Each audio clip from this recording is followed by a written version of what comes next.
जय गणेश दोस्तों, कैसे हो आप सभी। आज के एक स्पेशल एपिसोड में आपका फिर से मैं स्वागत करता हूं चिराग खिलारे द गणेश उत्सव पॉडकास्ट पर। आज का एपिसोड बहुत ही स्पेशल है। ये ना ही कोई मंडल है ना ही कोई मूर्तिकार है। हमारी जो कैटेगरी है उत्सव हीरोज, वो कैटेगरी का ये एपिसोड है। बट उत्सव हीरोज में भी ये कैटेगरी, जो ये शख्स हमारे सामने है, वो बहुत ही इंस्पायरिंग है।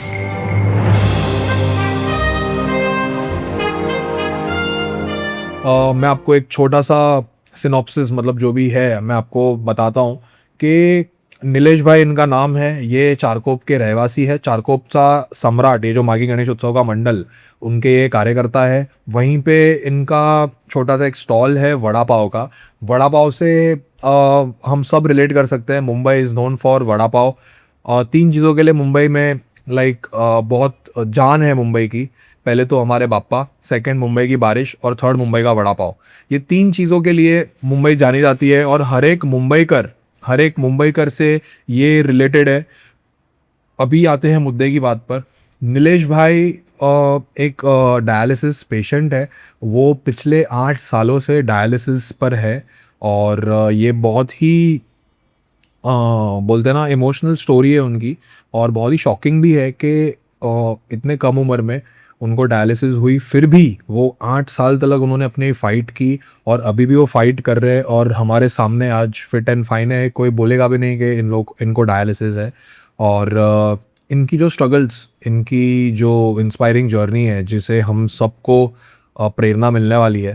तो आप ये एपिसोड को एंड तक ज़रूर देखना। बहुत सारे हेल्पफुल इंसिडेंट्स जो हॉस्पिटल्स में होते हैं, क्योंकि इन्होंने बहुत ज़्यादा टाइम हॉस्पिटल्स में बिताया है, तो क्या मिस्टेक्स हुई, क्या नहीं हुआ, कैसे उन्होंने वड़ा पाव का स्टॉल चालू किया, और ये सारी चीज़ें हम जानने वाले हैं। तो एपिसोड को एंड तक ज़रूर देखना।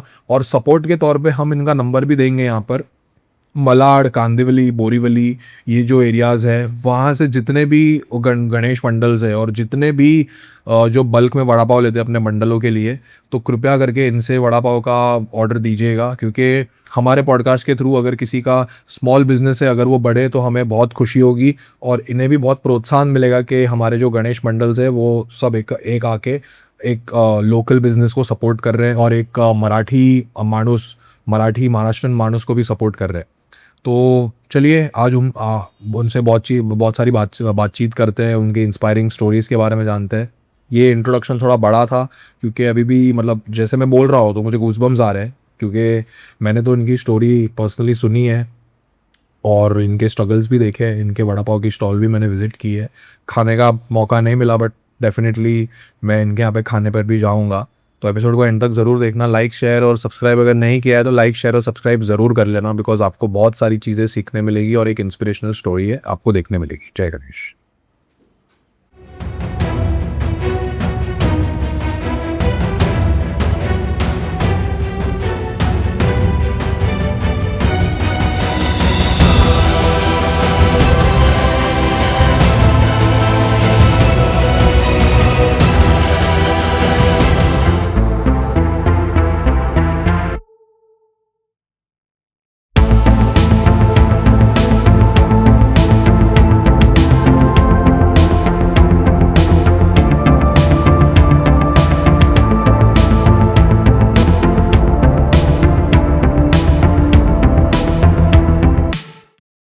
मतलब 2.5 घंटा मेरा हाथ काट के रखा था।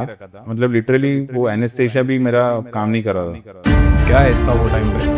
23 23 में डिटेक्ट हुआ कि 70% किडनी डैमेज है। उस दिन पता चला कि मेरी दोनों किडनियाँ 70% फेल है। 23 साल की उम्र में अगर किसी को इतनी बड़ी बीमारी हो जाए तो वो बंदा आधा तो वहीं पे हार जाता है। तो वो फेज बहुत बहुत डिफिकल्ट था। मतलब मिडिल क्लास फैमिली में घर पे कुछ पता चल जाए कि मम्मी पापा को कुछ तो ऐसा है, किडनी ये हुआ है, मतलब फेलियर है, वॉटेवर, तो आधा रोना वहाँ से चालू होता है। मेरे भी प्रॉब्लम थे। मुझे ज़्यादा क्या होता था पता है, माँ मेरी जब मुझे देखती थी ना, वो बहुत बती थी। जैसे चिराग भाई, मतलब 2019 मैंने 6 ईयर्स विदाउट डायलिसिस निकाले। मतलब मेरे पैर लिटरली, मैं शूज़ नहीं पहन पा रहा था, इतने पैर सूजे हुए थे। टैबलेट लेता था तो ऑल ऑफ द सडन वो कोलैप्स हो जाता था। तो पता चलता था कि बीपी ड्रॉप हो गया। हफ्ते में 3 बार? हाँ, हफ्ते में 3 बार डायलिसिस होता था। कुछ तो अर्निंग सोर्स चाहिए था। और इन बिटवीन क्या हो गया, कोरोना आ गया।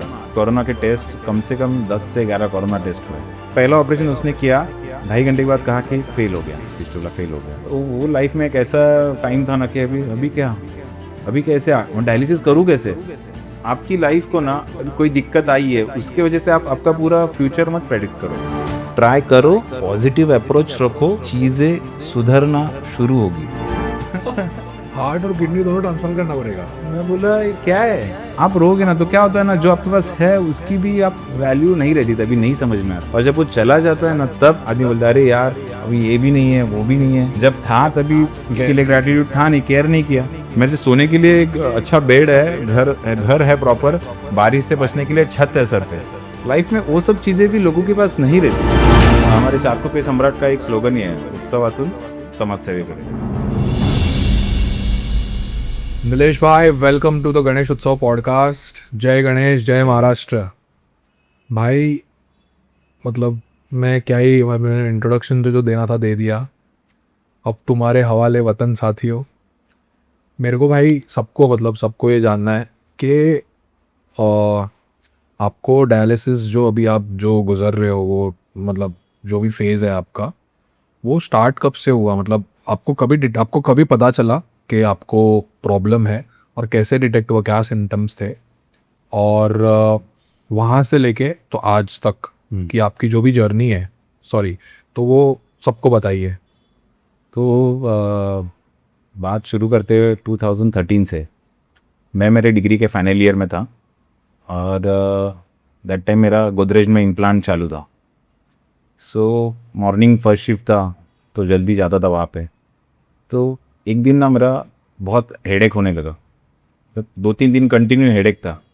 तो इनिशियली लगा कि जल्दी उठता हूँ, नींद नहीं होती, इसके लिए हेडेक होता रहेगा। फैमिली डॉक्टर को दिखाया, बीपी जब चेक किया 220, ज़िंदगी में पहली बार मैंने बीपी चेक किया रहेगा।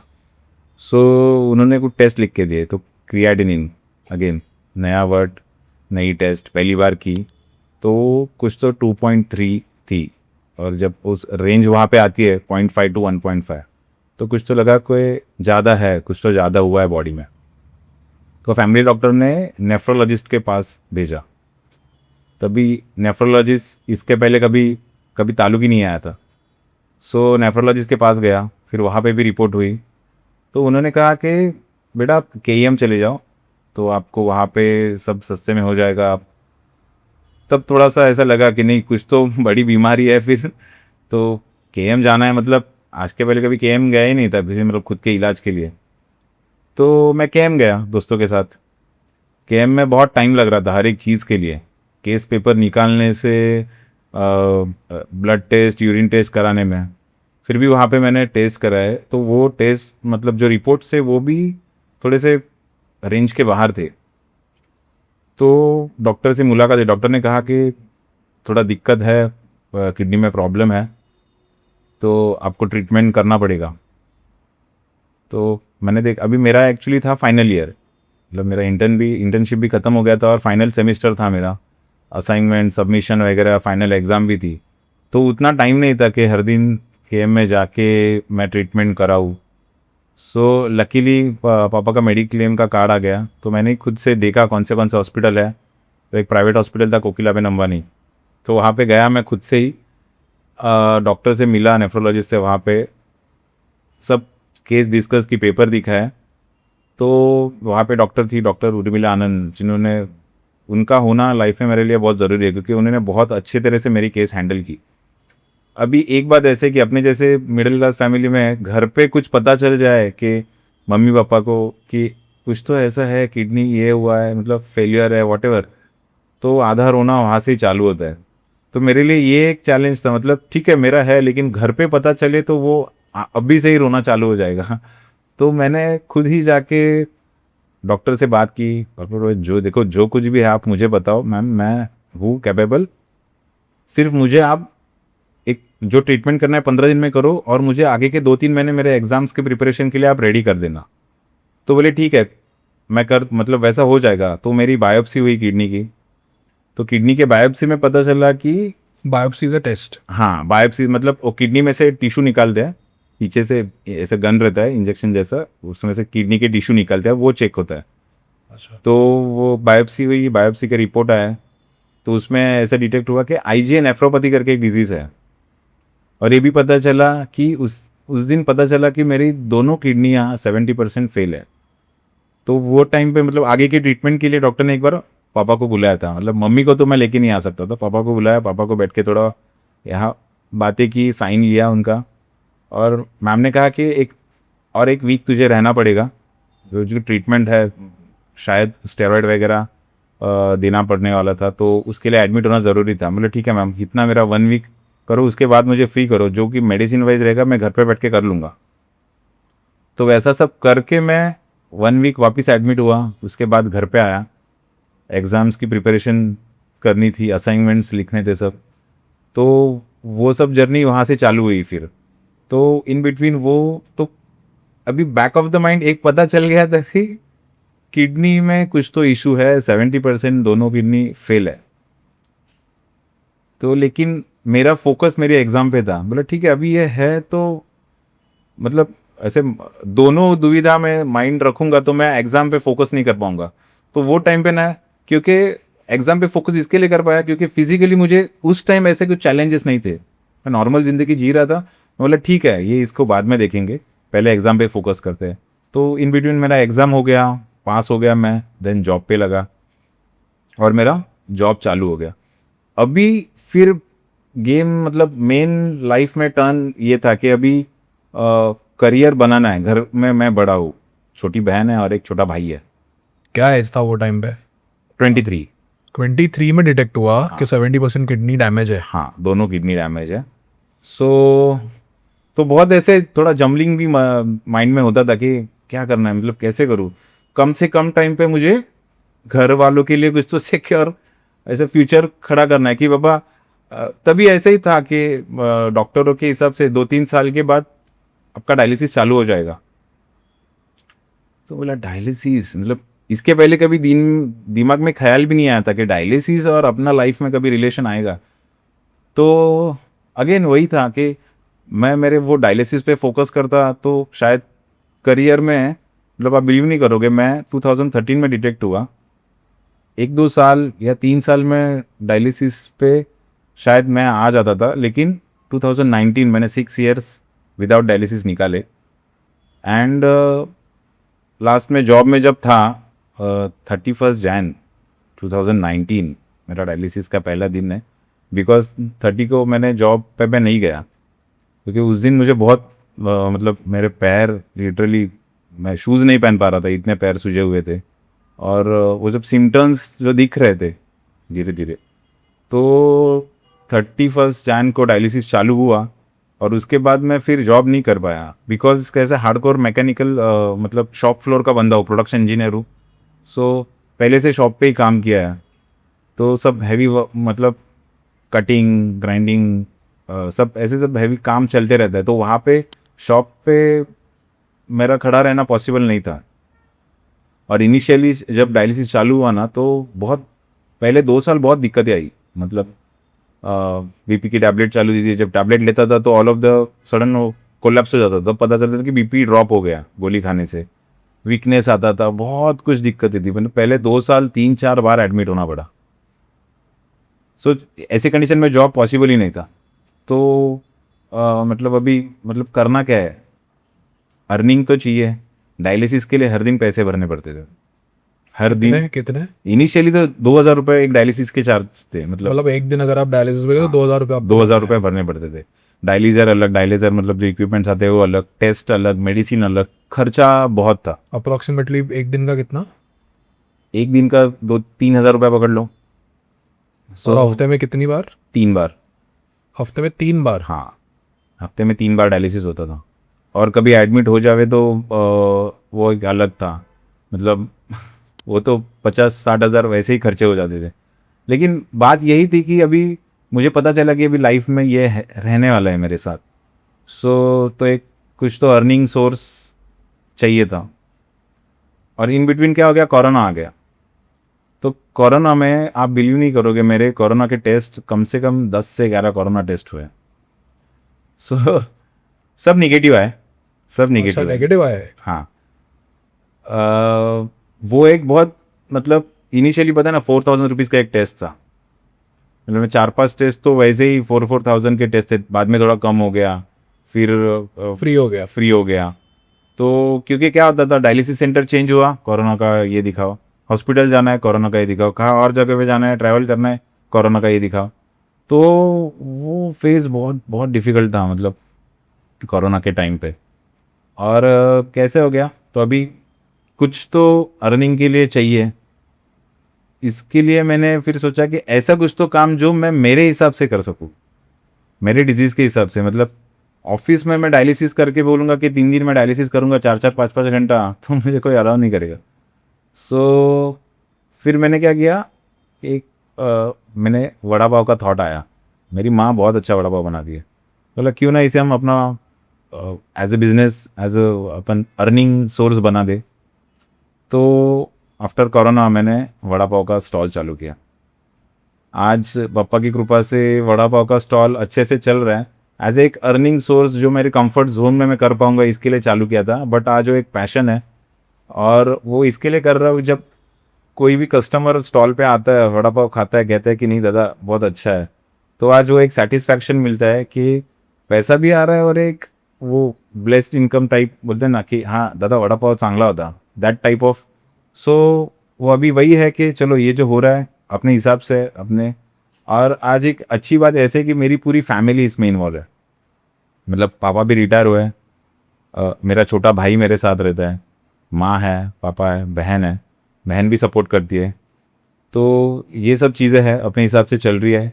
और मेरा घर का ब्रेड एंड बटर मैं चला पा रहा हूँ। ये एक मेरे लिए बड़ी बात है कि मैं मेरा फैमिली का टेक केयर कर पा रहा हूँ।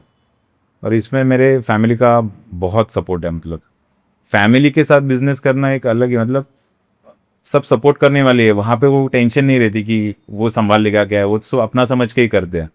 तो इसी तरह मेरी वड़ा पाव की जर्नी चालू हुई थी। आज लोगों को अच्छा लग रहा है, भगवान की कृपा है, लोगों को अच्छा लग रहा है। अगर आपके वड़ा पाव के स्टॉल पे किसी को आना हो तो आपका स्टॉप का एड्रेस बताइए और टाइमिंग्स बताइए, और आपके वड़ा पाव के स्टॉल का क्या नाम दिया है आपने वो बताइए। ये वड़ा पाव का स्टॉल का नाम मेरे भाई का नाम मैंने दिया है, निशु वड़ा पाव करके।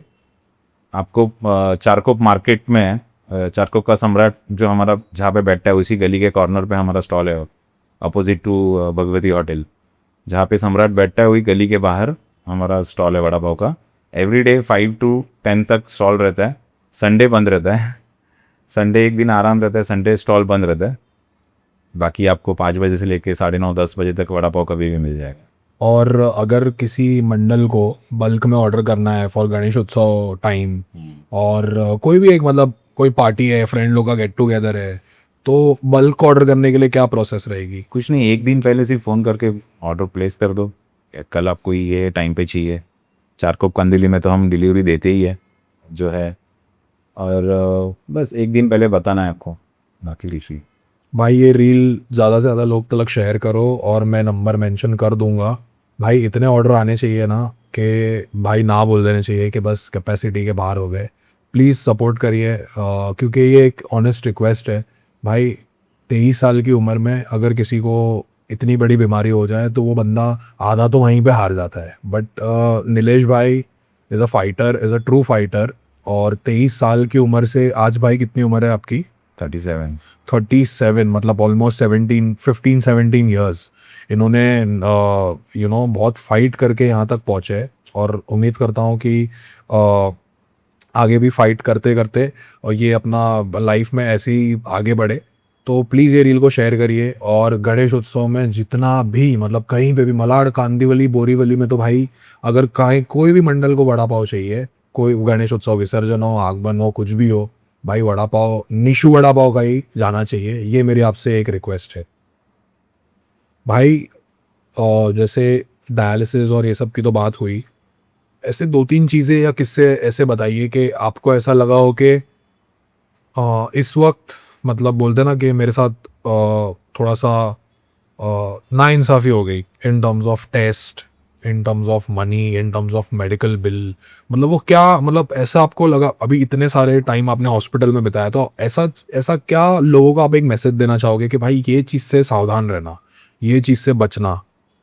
देखो, अभी ये मेरे केस से ही बात करूँगा। डायलिसिस अभी लाइफ किसी का भी फर्स्ट टाइम डायलिसिस होता है। मेरे साथ एक ऐसी चीज़ हुई थी, डायलिसिस पेशेंट को फिस्टुला, जो एवी फिस्टुला हाथ पे बनता है, वो बहुत बहुत ज़रूरी है। एक हाथ पे दो, दूसरे हाथ पे दो, ऐसे 4 फिस्टुला ओके, बनाने के चांसेस रहते हैं। फिस्टुला मतलब? जहाँ से डायलिसिस होता है, ओके, ये हाथ पे? हाथ पे होता है। हाथ पे दो, मतलब इंसर्ट कर दे इंजेक्शन हाँ। पे जैसे? तो उसके लिए वो एक वेन और आर्टरी का एक साथ करना, जो एवी फिस्टुला का प्रोसेस है, वो करना पड़ता है। ओके, तो वहाँ से ही नीडल प्रिक करके डायलिसिस होता है। सो इनिशियली मैं जो हॉस्पिटल में था ना, तो वहाँ पे जो सर्जन था जिन्होंने मेरे मतलब फिस्टुला का ऑपरेशन किया था, लिटरली वो नया था डॉक्टर। आई डोंट नो क्या था, क्योंकि मेरा भी अपने तो हमें तो कुछ पता नहीं रहता। हम तो अभी डॉक्टर ने कहा है कि अभी फिस्टुला बनाना पड़ेगा, तो ठीक है जैसे कहोगे। तो उस हॉस्पिटल में जो डॉक्टर था ना, अभी मैं नाम नहीं लूँगा, एक बहुत नया बंदा था शायद। मतलब 2.5 घंटा मेरा हाथ काट के रखा था। मतलब लिटरली वो एनेस्थेशिया भी मेरा काम नहीं कर रहा था। तो वो सब ब्लड सब जा रहा है, मुझे दिख रहा था। तो 2.5 घंटा मेरा हाथ, और उतना करके पहला ऑपरेशन उसने किया, 2.5 घंटे के बाद कहा कि फेल हो गया, फिस्टुला फेल हो गया। मैं बोला मुझे कुछ समझा नहीं। बोला ठीक है, 10-15 दिन के बाद फिर से करते हैं, या हफ्ते भर के बाद फिर से करते हैं। बोला ठीक है। अभी तभी मुझे नहीं आइडिया थी कि अच्छा सर्जन कौन है। तो अगेन 10-15 दिन के बाद मेरा सेकंड ऑपरेशन उसी डॉक्टर ने किया। भाई उसने मेरा दूसरा भी फिस्टुला फेल कर दी, सेम डॉक्टर ने? Same doctor. फिर जाके पता चला कि ये नया बंदा है, इसको उतना प्रैक्टिस है नहीं है। एटलीस्ट वो डॉक्टर को पता होना चाहिए कि एक डायलिसिस पेशेंट के लिए उसका फिस्टुला कितना इंपॉर्टेंट है। एक हाथ पे ही दो रहते हैं, और 2 चांस जाना मतलब बहुत दिक्कत वाली बात है। और तब जाके पता चला कि नहीं यार, ये कुछ तो गलत हो रहा है, कुछ तो अलग ऑप्शन देखना पड़ेगा। फिर जाके थोड़ा सर्च किया कौन से अच्छे डॉक्टर है, कौन सर्जन है अच्छा जो ये बनाते हैं। और फिर जाके लाइफ में मतलब बोलते हैं ना, इन डॉक्टर का मैं नाम ज़रूर लूँगा, डॉक्टर अमीश म्हात्रे। ये one of the best surgeon. मतलब आज मैं यहाँ पे हूँ, फिस्टुला के साथ बैठा हूँ बिकॉज ऑफ हिम। उनके वजह से आज मैं यहाँ पे हूँ। मतलब उन्होंने देखा मुझे, मेरी क्या कैसे है, मेरा फिस्टुला बनाया। फिर आगे जाके जर्नी इजी हो गई। मतलब कैथेटर जब रहता है इनिशियली, क्या गले से यहाँ से नीडल डालते हैं चेस्ट में, तो वैसे डायलिसिस होता है। तो वो उस पर डायलिसिस करना बहुत डिफ़िकल्ट है, मतलब इन्फेक्शन होता है। So very difficult life. मतलब तुमको पानी नहीं जाना चाहिए, ये वो। फिस्टुला जब बनता है तो थोड़ा स्टेबिलिटी आती है। तो डॉक्टर अमीश म्हात्रे जो है, उन्होंने फिस्टुला बनाया। देन आज भी मेरा जो फिस्टुला है, क्या हो गया, मैं गिर गया। मतलब मेरा ये राइट हैंड में फिस्टुला था, मैं गिर गया, मेरा हाथ फ्रैक्चर हो गया, तो उस पर प्लास्टर आ गया, तो वो भी बंद हो गया। तो मतलब दिक्कत की बात ऐसी है, मतलब कि मतलब अभी क्या, तो अभी और एक ऊपर, तो ऊपर का फिस्टुला का ऑपरेशन जब हो रहा था ना, तो मेरी गलती हो गई। तो मैं डायलिसिस करके गया था इमीडिएट, और मैंने वो शायद क्या हो गया, मैंने डॉक्टर ने जो कहा था, शायद मैंने वो बातें उनकी नहीं मानी। कुछ तो मेरे से गलती हो गई, और वो ब्लीडिंग हुआ, तो वो फिस्टुला मेरा बंद करना पड़ा। तो मेरे दोनों हाथों के 4 ऑप्शन ख़त्म हो गए। तब वो लाइफ में एक ऐसा टाइम था ना कि अभी क्या, अभी कैसे डायलिसिस करूँ कैसे। हर डायलिसिस पेशेंट को उसका ब्लड पूरा निकाल के फिल्टर करके वापस बॉडी में डालने के लिए फिस्टुला या फिर एक कैथेटर रहता है। तब अगेन डॉक्टर के सामने बैठा, बोलो सर अब आप ही देखो क्या करना है, मुझे तो कुछ नहीं समझ में आ रहा है। डॉक्टर ने ऐसे ही हाथ देखा, जस्ट देखा मेरे हात की तरफ, अरे होऊन जाईल, तू ये पुढच्या आठवड्यात ये, करून टाकू आपण। मतलब काय, ऑलरेडी दो दो ऑप्शन नहीं होता है। मतलब आप किसी को भी पूछे एक हाथ पे दो, एक हाथ पे दो, तीसरा फिस्टुला उन्होंने यहाँ पे बनाया है, आज वो चल रहा है, और उसकी बदौलत में आज घूम फिर पा रहा हूँ, सब मेरे काम कर पा रहा हूँ। सो डॉक्टर अमीश म्हात्रे को हेड्स ऑफ है। कौन से हॉस्पिटल गए? डॉक्टर भक्ति वेदांत हॉस्पिटल में, मतलब वहाँ पे विजिट पे आते हैं, वहाँ पे उनसे मुलाकात हुई थी। तो उन्होंने वहाँ पे मेरा ये कर दिया था फिस्टुला। मतलब लाइफ में ना कैसे कि आप सोचोगे कि करना है, मतलब अभी मैं चारों फिस्टुला फेल होके मैं गिव अप करके बैठ जाता ना, तो क्या ऐसे ही मैं हार जाता था। मतलब फिर भी मैं ना, सर आप देखो कुछ कर सकते हो क्या। आप मुझे आप पे भरोसा है सर, आप करोगे कुछ ना कुछ तो करोगे। और ऐसे ही बातों बातों में मेरा हाथ दिखा, थोड़ा ऐसा कर, हाथ दिखा, और फिर अगेन वो कलर ड्रॉपटर का टेस्ट किया, ये किया वो किया, और हो गया। सो ऐसे भी बहुत मतलब चीज़ें थी कि अभी क्या करूँ क्या नहीं, मतलब ऐसे टाइम पे कि अभी एकदम ब्लैंक हो जाता था मैं। फिर लाइफ में ऐसे भी कुछ चीज़ें आती थी कि नहीं चलो रीस्टार्ट यहाँ से हो सकता है। तो ऐसे ये बहुत ऐसा ये था कि एकदम मतलब कहना मेरा यही है डायलिसिस पेशेंट को, तो अभी आपको पता है कि ऐसे हुआ है तो किसी एक डायलिसिस पेशेंट को पूछो, कोई एक दो को पूछो, डॉक्टर को पूछो कि कोई अच्छा डॉक्टर अच्छा सर्जन जो काम में आएगा। मेरे से वो गलती हुई कि मुझे पता भी नहीं था किसको पूछना, आजू बाजू में कोई पहचान में डायलिसिस वाला था भी नहीं क्लोज में। सो मैंने ब्लाइंडली वो पहले वाले डॉक्टर पे ट्रस्ट करके मैंने ये किया, और मुझे ही अभी उसका ये सफ़र करना पड़ा। तो आप कभी भी मतलब कोई भी पेशेंट कोई देखता रहेगा तो थोड़ा जो है ऐसे कोई डायलिसिस पेशेंट उनको पूछो, समझ लो क्या है, क्या सही है, क्या नहीं है, कहाँ पे होती है, और आगे बढ़ो फिर। मैं आपसे वही क्वेश्चन अभी करने वाला था कि ऐसा मतलब 2-3 चीज़ें बताओ या एक मैसेज दो लोगों को, whoever is suffering from dialysis, और या फिर मतलब नॉर्मली भी लाइफ में बहुत सारे फेलियर्स होते हैं, किसी को डिजीज़ होती है, किसी को मेंटल फेलियर्स होते हैं, कभी किसी का फाइनेंशियल इशू होता है, तो कभी कुछ इशू होता है, तो उनको आप क्या मैसेज देना चाहोगे? देखो मैसेज मैं यही देना चाहूँगा कि आज की जनरेशन ना, मैं देखता हूँ आज दोस्त लोग हैं मेरे, ये वो लोग शिकायत बहुत करते हैं, हर एक छोटी चीज़ को लेके शिकायत बहुत करते हैं, और कि मेरा ऐसा है, मेरा ये वैसा है, मुझे यही नहीं होता लोग। और कभी किसी को कुछ प्रॉब्लम आती है ना, तो लोग ऐसे समझ कि नहीं यार ये अभी मेरा ऐसा हो गया है तो नहीं मैं अभी कुछ नहीं कर सकता। किसका कैंसर है, किसी को पैरालिसिस है, किसी को क्या है, किडनी फेलियर है, हार्ट फेलियर है, लीवर की प्रॉब्लम है। तो मैं यही कहूँगा कि आप आपकी लाइफ को ना कोई दिक्कत आई है उसके वजह से आप आपका पूरा फ्यूचर मत प्रेडिक्ट करो। आप में कितनी ताकत है ना, आप जितना सोच भी नहीं सकते उससे ज़्यादा आप कर सकते हो। मतलब अभी मैं शायद ऐसे बैठ जाता कि नहीं अभी मैं कुछ नहीं कर सकता, छोड़ो डायलिसिस लूँगा, घर पे आराम करूँगा। डायलिसिस पेशेंट बाकी मैं देखता हूँ कुछ ये नहीं रहता ज़्यादा, मतलब आफ्टर डायलिसिस ज़्यादा काम नहीं कर पाते, रिस्क नहीं होता, मतलब ज़्यादा रिस्क ही रहता है, फिस्टुला को कुछ हो गया तो ब्लीडिंग रुकेगा नहीं फिर, तो ऐसे सब होता है, ठीक है। बट अभी वही लेके मैं बैठ जाऊँगा ना तो फिर शायद मैं भी नहीं आगे बढ़ पाता था। मैंने एक चीज़ मतलब सबके लिए मैं बोलूँगा कि लाइफ में जो सामने आता है ना वो एक्सेप्ट करो। मैंने मेरे डायलिसिस को मैंने मेरे लिमिटेशंस नहीं बनने दी। मैंने वो हौसला रखा कि नहीं भाई इससे इसके साथ मुझे आगे बढ़ना है, तो मैंने उसके साथ एडजस्ट करके लिया। हाँ, मैंने मेरे लाइफ जीने में कोई कॉम्प्रोमाइज़ नहीं किया। आप कभी चार को पाओगे, मेरे जो मेरे गली के फ्रेंड्स हैं वो लोग तो मुझे पहचानते हैं अच्छे से कि मैं जो तरीके की लाइफ जिया हूँ ना, मैंने लाइफ में कुछ कॉम्प्रोमाइज़ नहीं किया। हाँ, लेकिन जो लाइफ में प्रॉब्लम है ना, मैंने उसके साथ जीना सीख लिया। मतलब डायलिसिस ने मेरा मेरा जीने का जो स्पीड था ना वो थोड़ा कम किया, नो डाउट कम किया।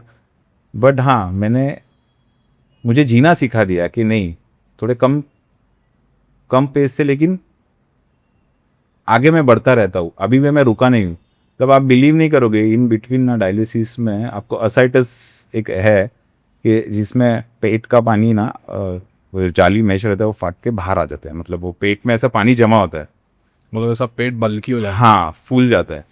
तो वो पानी है ना डायलिसिस में नहीं निकलता, वो पानी डायलिसिस में नहीं निकलता। जो मेरे कस्टमर है ना वड़ा पाव के, जो 3-4 साल पहले की बात है, मतलब स्टॉल जब नया चालू किया था, तो मेरा पेट ना बोलोगे कि प्रेग्नेंट लेडी कैसी रहती है, मतलब ऐसा मेरा पेट था।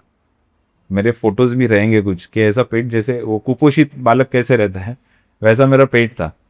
तो मैं बोला अभी क्या करूँ इसका, मतलब कैसे कितने दिन मैं घर पे बैठा रहूँगा। 1 साल था मुझे वो असाइटस, 1 साल। 1 साल? तो बोले तो अभी 1 साल में घर पे नहीं बैठ सकता ना, ठीक है। मैं वैसा पेट लेके जाता था, मैं मेरे स्टॉल पे वड़ा पाव बेचता था, फंक्शन में भी जाता था। शुरुआत में लगता था कि अरे कैसा कुछ मुझे मतलब क्या बोलेंगे लोग कैसे तो बोला अभी ठीक है जो है एक्सेप्ट कर नीलेश और आगे बढ़, क्या करेगा तू, तेरे हाथ में क्या है। मेरे हाथ में ये था कि टैपिंग करके आ। तो मैं हफ्ते की 3 डायलिसिस और एक संडे या फिर 8-10 दिन के बाद टैपिंग करता था, मतलब कि ऐसे नीडल डालते थे और फिर 2 3 4 5 लीटर पानी निकलता था। तो वो 3-4 घंटा था ऐसे कि वो 3-4 लीटर पानी भी, मतलब मेरा तो 5-5 लीटर पानी निकला है। तो वो निकाल के देन अगेन 3 हफ्ते के 3 दिन डायलिसिस, डेली रूटीन चालू, मतलब जो मेरा रूटीन है वो चालू। तो एक मतलब एक चीज़ मैं सीखा कि तुम हार मान लोगे तो ऐसे ही तुम हार गए, कुछ बचा नहीं है। और जिस दिन से तुम तुम्हारे लाइफ में जो भी मुकाम मुझे जो भी लाइफ तुम्हें दिखा रही है ना, तुम एक्सेप्ट करके आगे चलोगे ना, तो तुम उसके साथ जीना सीख जाओगे। मैंने भी वही किया। मैंने मतलब ऐसे कुछ, मैं कुछ अलग नहीं था, हर एक की प्रॉब्लम ज़िंदगी में अलग रहते। सो मेरे भी प्रॉब्लम थे। मुझे ज़्यादा क्या होता था पता है, माँ मेरी जब मुझे देखती थी ना, वो बहुत रोती थी। जैसे चिराग भाई, मतलब माँ बहन थी ना, तो वो लोग, तो मुझे वो टेंशन रहता था कि मेरी माँ क्या सोचेगी, मतलब यार उसका बेटा, उसने अभी कमाना चालू किया था, सपने पूरे करने थे। तो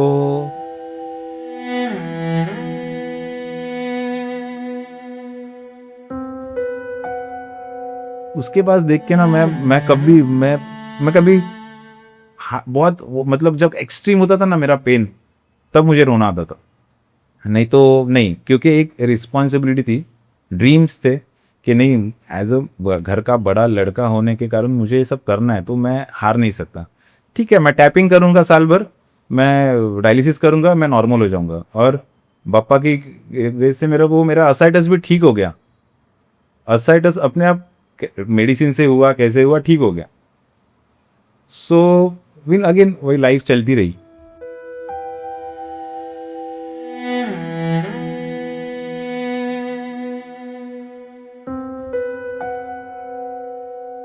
भाई ऐसी जर्नी में मतलब ये बहुत डिफिकल्ट है, मतलब मैं तो इट्स बियॉन्ड इमेजिनेशन। बट एक ऐसी चीज़ जो रोज़ उठ के आपको हेल्प करती है कि भाई रोज़ उठ के आपको फाइट करना है, वो क्या है? रोज़ उठ के फाइट इसके लिए करना है, मैं वही कि मैं खुद को ना, अ, मैं ऐसे समझता ही नहीं कि, मैं ऐसे समझता हूँ कि ठीक है, मेरा जो, सपोज़ मैं डायलिसिस पे नहीं था, तो मुझे मेरे ये एम तक पहुँचना था, मेरा रास्ता पहले सीधा था। अभी वही कि थोड़े टर्न टर्न को लेके जाना है, थोड़े आराम से जाना है। बस मैं मेरी बीमारी को कभी मेरे सर चढ़ने नहीं देता। मतलब कि मैं उसे लेके बैठूंगा ना, तो मैं अगेन वही कि मैं उसे लेके बैठूंगा ना, तो मैं कुछ नहीं कर पाऊंगा। और मैं कुछ नहीं कर, एज अ घर का बड़ा लड़का होने के कारण ना, मुझे, मेरा भाई अब तक छोटा है, मतलब अभी ही इज जस्ट 21 22, तो उसको भी सेट करना है। छोटी बहन की शादी करनी है। तो वो रिस्पॉन्सिबिलिटी है ना, वो मुझे झुकने नहीं देती। मम्मी पापा रिटायर है, मम्मी भी हाउसवाइफ है, मतलब आंगनवाड़ी में है मम्मी। तो अभी घर में तो फिर मेरे बाद क्या, सिस्टर है, सिस्टर शादी करके चले जाएगी। छोटा भाई अभी उसको वो लेवल तक नहीं आया है कि पूरा घर का वो खुद के कंधे पे ले, तो उसको भी मुझे खड़ा करना है। सिस्टर की शादी करनी है, वो सेटल हो जाए, ये हो जाए, तो देन ठीक है कि अभी खुद के लिए जी सकता हूँ। लेकिन ये चीज़ें मुझे कभी, हर सुबह उठना मुझे पता है, मतलब ऐसे नहीं है कि मैं एवरीडे मैं पॉजिटिव ही उठता हूँ, नहीं। निगेटिविटी आती है, टेंशन आता है, बट क्या, टेंशन लेके मैं क्या कर सकता हूँ, मैं कुछ नहीं कर सकता। ठीक है, आया टेंशन, उठा, कुछ जो हुआ हुआ, आज से नया दौर है। आज जिंदा उठा हूँ, वही मेरे लिए बड़ी बात है कि मैं आज नॉर्मल उठा हूँ, मेरे घर में नॉर्मली उठा हूँ, मेरे फैमिली के साथ हूँ। सो उठता हूँ मैं, मेरा काम अगेन चालू, एवरी डे ऐसे ही रहता है मेरा। भाई आपको सल्यूट है कि आप इतना ये करके, मतलब इतने मुश्किल से गुजर के भी आज आप खड़े हो, और आपका जो माइंडसेट है वो बहुत इंपॉर्टेंट है, स्ट्रांग है मेजरली। तो क्योंकि अगर आपका माइंडसेट और आपका जो सोच विचार, अगर आप विल पावर आपका वीक हो गया तो और भी दिक्कतें आ सकती है।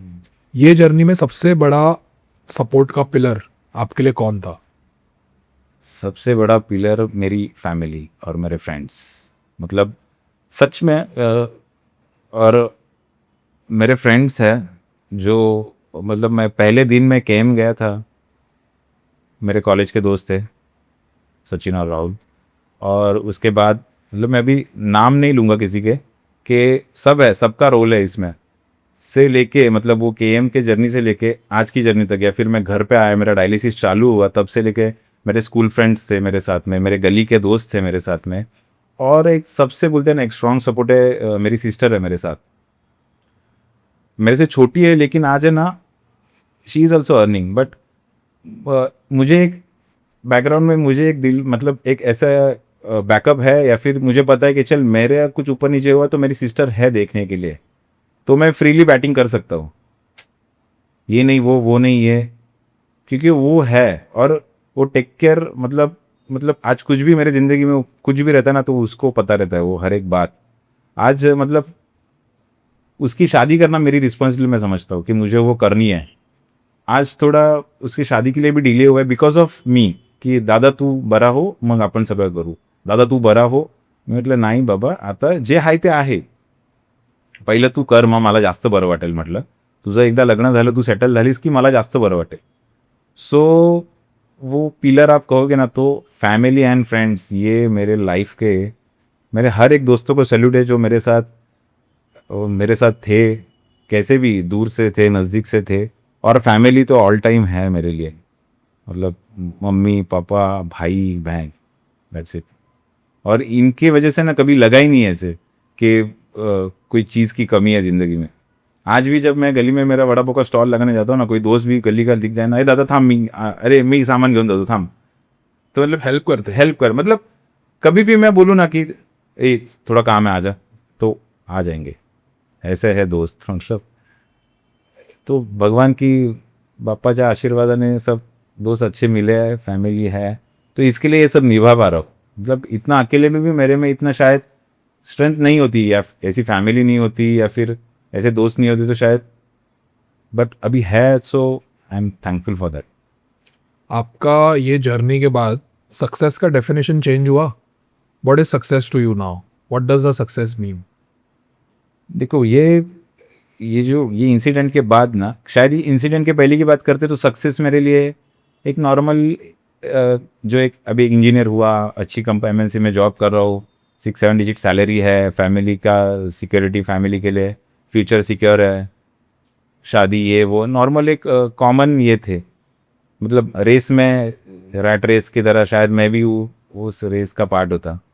लेकिन आज है ना, आज सक्सेस थोड़ा अलग है मेरे लिए, मतलब रेस में पहले नहीं आना है, बट रेस में टिका हूँ ना, तो वही मेरे लिए सक्सेस है। मतलब मैं रेस में टिका हूँ अब तक, ये मेरे लिए किसी सक्सेस से कम नहीं है। जीत ना जीत वो तो हो जाएगी, लेकिन वो टिके रहना, और मैं मेरी कैपेसिटी के हिसाब से मैं मेरे पेस से भाग रहा हूँ। रेस कब जीतूंगा, पहले आना, मुझे उसमें ये नहीं है, रेस में टिके रहना है। भाई अभी वड़ा पाव की जर्नी की बात करते हैं, तो स्टार्टिंग में जब स्टॉल आपने ओपन किया तो वो इजी प्रोसेस तो हुआ नहीं रहेगा, बहुत चैलेंजेस आए रहेंगे, तो कैसे कैसे चैलेंजेस आपको स्टार्टिंग में आए थे? हाँ, वड़ा पाव का स्टॉल जिस दिन चालू किया ना, वो पहले दिन से ही चैलेंजेस थे। फिर जाके रोड पे स्टॉल चालू करना मतलब इजी बात नहीं है, मतलब आपको तो पता रहेगा।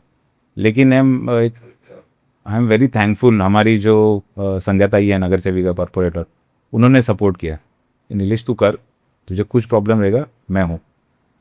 तो वो सपोर्ट था मैडम का, और ऑब्वियसली दोस्त थे ही, फैमिली भी थी, तो वो एक सपोर्ट के वजह से थोड़ा मैं बिंदास होके था, कि नहीं तो नॉर्मली आप जब कोई स्टॉल चलाते हो तो थोड़ा वो टेंशन की बात रहती है। लेकिन वो मैडम की वजह से, और बाकी भी जो भी लोग थे उन्होंने सपोर्ट किया, तो इसकी वजह से थोड़ा वो जर्नी इजी हो गया। भाई जैसा भी कोई चारकोप में है, मतलब लोकल चारकोप कर है, ठीक है, तो चारकोप में तो बहुत सारे वड़ा पाव के स्टॉल हुए, तो मतलब ऐसा क्या खास है इशू वड़ा पाव के स्टॉल पर कि आपके वड़ा पाव के स्टॉल पर कोई विजिट करे? हाँ देखो, मैं भी खुद एक फूडी पर्सन हूँ, मतलब खाने पीने का शौक बहुत है मुझे। अभी मैं तो यही कहूँगा कि पहली बार आपको आके खाना पड़ेगा, एक बार आप खाओगे ना, तो भगवान की कृपा से जो पहले दिन से टेस्ट दे रहा हूँ ना, आज शायद उसमें थोड़ा अच्छा ही हुआ रहेगा, भगवान की इससे कभी वो टेस्ट और क्वालिटी में कभी कॉम्प्रोमाइज़ नहीं हुआ। सो आज भी जो मेरे कस्टमर हैं ना, और एक बात मतलब मैं सबको कहूँगा कि ये जो मैं डायलिसिस पेशेंट हूँ, ये मुझे मेरी पहचान नहीं बनानी है, ये मुझे कभी भी मेरे पहचान नहीं चाहिए। आप आओ स्टॉल पे, आपको वड़ा पाव अच्छा लगेगा तो ही नेक्स्ट टाइम आओ, तो ही ऑर्डर दो। ओनली बिकॉज ऑफ मैं डायलिसिस पे हूँ, उसके लिए मुझे वो सिंपैथी वाला ये नहीं चाहिए। मैं सच आज ये जब शायद ये जब पॉडकास्ट कोई देखेगा ना, मेरे कस्टमर, उनको भी नहीं पता है कि मैं डायलिसिस पे हूँ। हाँ, जो मेरे गली में रहते हैं उनको पता है, लेकिन जो बाकी आजू बाजू के एरिया से कस्टमर आते हैं ना, उनको नहीं पता है, और मैं कभी बताता भी नहीं। बहुत टाइम क्या होता है कि मैं डायलिसिस के बाद जब आता हूँ ना, तो मेरा ब्लीडिंग स्टॉप नहीं होता, तो हाथ पे बहुत बड़ा बैंडेज रहता है। तो वो देखते हैं, पूछते हैं क्या, मैं कुछ तो बोल देता हूँ कि नहीं ज़रा ब्लड चेक किया, ऐसा वैसा सूजन आया ये वो। लेकिन मैं कभी ऐसे नहीं बोलता। अभी किसी को पता रहता है, देखा हुआ रहता है तो पता रहता है, नहीं तो मैं कभी किसी को नहीं बताया कि मैं डायलिसिस पेशेंट हूँ। बिकॉज वो मुझे पहचान नहीं चाहिए मेरे वड़े पाव की भी, कि वहाँ पे जाओ डायलिसिस बंदा है। आप आओ खाओ, क्योंकि मैं जितना मतलब आज मैं खुद मेरे स्टॉल का ही वड़ा पाव खाता हूँ, मैं पेशेंट होके भी, बिकॉज मुझे पता है मैं उसमें वो कैसे मैंने बनाया है। बहुत हाइजीनिक तरीके से हम बनाते हैं, साफ सुथरा और अच्छा, जितना मैं क्वालिटी उसमें डाल सकूँ, जितना टेस्ट कर मतलब अच्छा दे सकूँ मैं, उतना देने का मैं कोशिश करता हूँ। और पता है मेरे लिए ना, वो पैसे भी ऑब्वियसली पैसे मैटर करते हैं, लेकिन वो कस्टमर का जब बोलता है ना कि दादा अरे वड़ा पाव अच्छा था, तो वो बहुत मैटर करता है मेरे लिए कि हाँ ठीक है। तो और ऐसा लगता है कि नहीं भाई नीलेश, अभी तुझे ये कंटिन्यू रखना है भाई, ये क्वालिटी, ये कभी तूने बेंचमार्क सेट किया तो वैसे ही रखना है। मैंने कभी भी आज तक सोशल मीडिया पे ना ही मैंने कभी रील बना के डाला है, ना मैंने कुछ ऐसे प्रमोशन किया है कभी भी आज तक। जो भी मेरे कस्टमर है ना, माउथ पब्लिसिटी के थ्रू आए हुए कस्टमर, और मेरे रेगुलर कस्टमर है जो आते ही है खाते हैं। मैं सबको पूछता हूँ कभी भी ना, सर आपको लगे कि आज के दिन ऐसे 19-20 साल, मुझे बोल देना, सो आई कैन इम्प्रूव। सो मेरा एक कहना है कि आप आओ खाओ, जो कैसे लगे उसके बाद आप आगे डिसाइड करना आना है या नहीं आना है। नहीं, डेफिनेटली हमने भी टेस्ट नहीं किया है तो हम भी आएंगे और खाएंगे, डेफिनेटली हमको भी अच्छा लगेगा। भाई जब भी ये फीडबैक आपको मिलता है कस्टमर्स का कि भाई क्या वड़ा पाव बनाया, मतलब या फिर किसी ने शायद गूगल रिव्यू छोड़ दिया या आपको पर्सनली फ़ोन किया, पर्सनली आके बोला, तो कैसा लगता है? मतलब आज तक आपको कितने फीडबैक मिले और इसमें से सबसे अच्छा या फनी फीडबैक कौन सा था?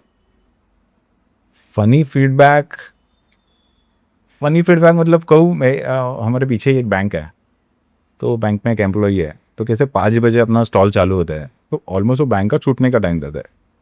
तो एक एम्प्लॉई है ना, वो वेट कर रहा था कि मम्मी मतलब मम्मी मम्मी रहती थी पहले फ्राई करने के लिए, अभी एक बंदा है, तो काकी कधी येतील आणि मग कधी जेवतोय, म्हणजे भूक लागली होती। अच्छा। सो वो बंदे ने ना back to back 6 vada pav खाए। कितने? 6। सो अरे मतलब अभी हम लोग भी सोच रहे हैं कि भाई अभी कल इसका कैसा हो, मतलब वो उतना खा के भी वो बंदा ना, काकी खूप छान वडापाव, आणि नेक्स्ट डे बाबा रात को खाना भी खाया, ऐसे नहीं कि हैवी लगा, कल जाके मुझे तकलीफ हुई। आज भी जो बच्चे आते हैं ना, छोटे बच्चे आते हैं स्टॉल पे किसी के साथ, वो मेरे यहाँ पे खाते हैं भजी। अभी फ़िलहाल वो भजी मेरा बंद है, लेकिन मेरा बटाटा भजी तो बच्चे भी खाते हैं, प्यार से खाते हैं। तो वो अच्छा लगता है कि नहीं हम कहाँ पे, तो मतलब लोगों के दिल में थोड़ा जगह बना रहे कि नहीं, लोग मुझ पे ट्रस्ट कर रहे हैं, हमारे वड़ा पाव पे ट्रस्ट कर रहे हैं कि नहीं बाबा यहाँ पे जो खाना मिल रहा है वो अच्छा है, जो फूड दे रहे हैं वो अच्छा है। तो वो सेटिस्फैक्शन बहुत ज़रूरी है, वो है। सो अच्छा लगता है। तो और मतलब ऐसे लगता है कि नहीं बाबा नीलेश, अभी वो सब मेंटेन रखना है तुझे, और लेवल अप करना है। लेवल अप करना है। भाई अभी बात करते हैं, आप जो मंडल का एक पार्ट हो, कार्यकर्ता हो, चारकोपचा सम्राट मागी गणेश उत्सव का जो मंडल है, 3 बार हफ्ते में डायलिसिस करने के बावजूद भी आप मंडल में पार्टिसिपेशन आपका रहता है। तो भाई मतलब कैसे मैनेज करते हो? और मतलब अभी भी क्यों वो, मतलब जो ज़ील है आप में, जो उत्सुकता है बापा के लिए, वो क्यों है अब तक? मतलब अच्छा सवाल है। ज़िंदगी में दुनियादारी जहाँ से चालू की है ना, वो गणपति मंडल हमारा, सम्राट मित्र मंडल, जो पहला जिस नाम से हमने गणपति चालू किया 2000 मतलब कितना 8 वगैरह में, जब हमारा एक गांव गणपति एक बंद हो गया, फिर हमने माघी गणपति चालू किया। तो तभी स्टार्टिंग से अब जो हम जो दोस्त थे, हमने मिल के ये गणपति चालू किया था। तो इनिशियली तो पूरा यही था, मतलब गणपति आपला आपला गणपति बस संपला विषय। तब थोड़ा स्केल छोटा था, 1.5 दिन का गणपति था।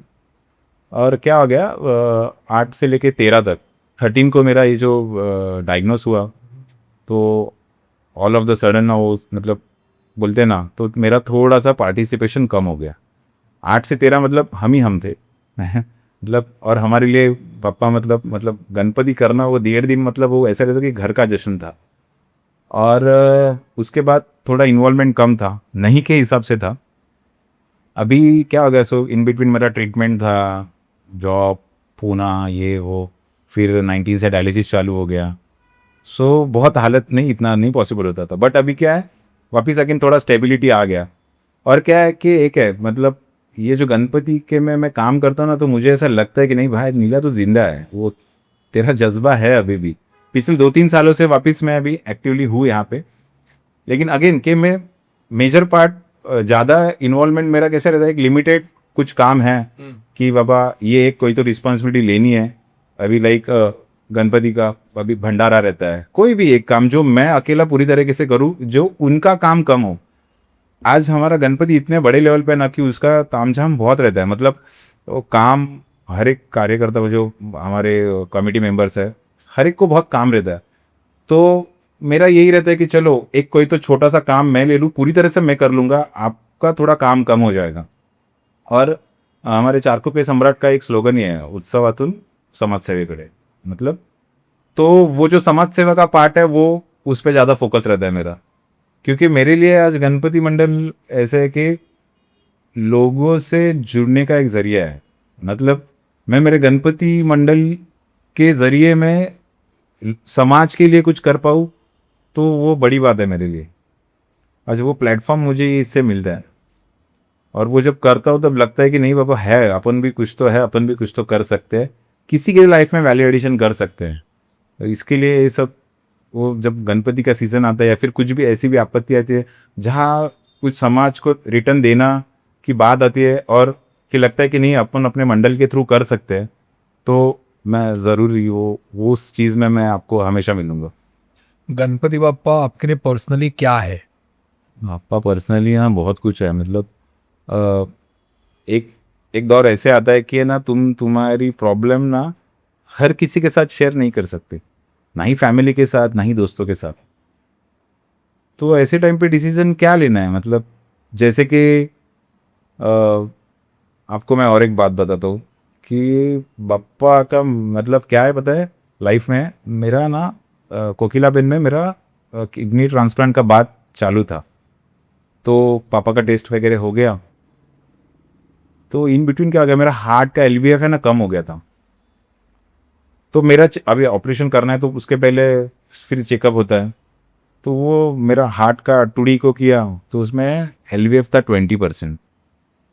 वो डॉक्टर आके मुझे क्या बोला बताया, भाई दोनों ट्रांसप्लांट करना पड़ेगा। बोला क्या दोनों, किडनी भी और हार्ट भी। मैं बोला हार्ट और किडनी दोनों ट्रांसफर करना पड़ेगा? मैं बोला ये क्या है, मतलब बचा क्या मेरा, मेरे में मेरा बचा क्या। मतलब मुझे करना ही नहीं है, मुझे किडनी भी नहीं ट्रांसप्लांट करनी, मुझे हार्ट भी ट्रांसप्लांट नहीं करना, मैं मेरा हार्ट संभाल लूंगा, मैं मेरा हार्ट संभाल लूंगा।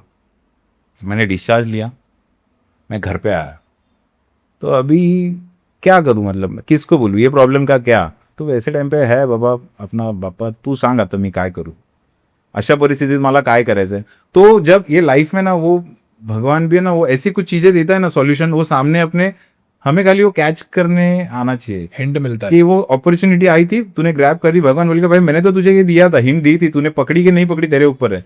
और वो भगवान ऐसे टाइम पे देता है कुछ ना कुछ। और सीरियसली मैं अब और एक बात बोलूँगा कि मैं आज ये कंडीशन में हूँ ना, मैं लाइफ में ना मैनिफेस्टेशन को बहुत मानता हूँ। मतलब मैं हर दिन खुद को बोलता था नीलेश तेरा जो दिल है ना, ये दुनिया का सबसे स्ट्रांग दिल है। आप बिलीव नहीं करोगे, अभी इसके लिए मेडिकल साइंस भी मानेगा कि नहीं मुझे नहीं पता, और आज इस ये हार्ट का एलवीएफ करके देखा था मैंने लास्ट टाइम, 35-40 था। डॉक्टर ने कहा था कि ट्रांसप्लांट करना पड़ेगा। हार्ट एलवीएफ जो कम होता है वो बढ़ता नहीं है, कुछ नहीं होगा, ऑपरेशन डिप्रेशन ट्रांसप्लांट करने तो ऑपरेशन भी नहीं कर पाएगा। तो अभी ये मैं जाके किसी पेशेंट को नहीं बोल सकता कि कोई सुन, मतलब कोई बोलेगा क्या पका रहा है, मुझे पता है ना, मेरे पास मेरे रिपोर्ट्स है 20% एलवीएफ। एंड उसके बाद आज मतलब बीच में ना हार्ट ऐसा मतलब जोर जोर से धड़कने लगता था।